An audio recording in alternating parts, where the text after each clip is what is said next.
ಸಂದರ್ಭ ಆದ್ರೂ ಕೂಡ ಆಗಿರ್ಲಿ, ಕ್ಯಾಮ್ರಾ ನೋಡಿದ ತಕ್ಷಣ ಪೋಸ್ಗಳು ಹುಡ್ಕೊಂಡ್ ಬರ್ತಾವ್ ನೋಡಿ.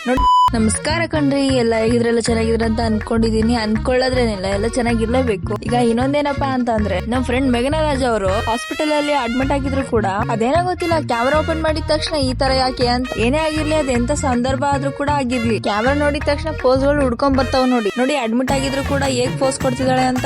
ಇದ್ರೆ ನೆಮ್ಮದಿಯಾಗಿರ್ಬೇಕು.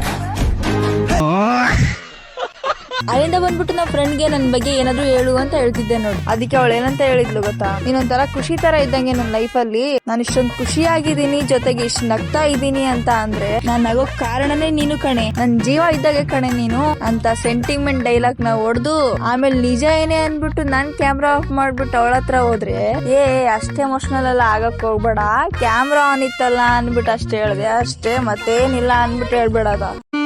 ನನಗೆ ಎಷ್ಟು ಚೀಪ್ ಅನಿಸ್ಬಿಡ್ತು ಅಂದ್ರೆ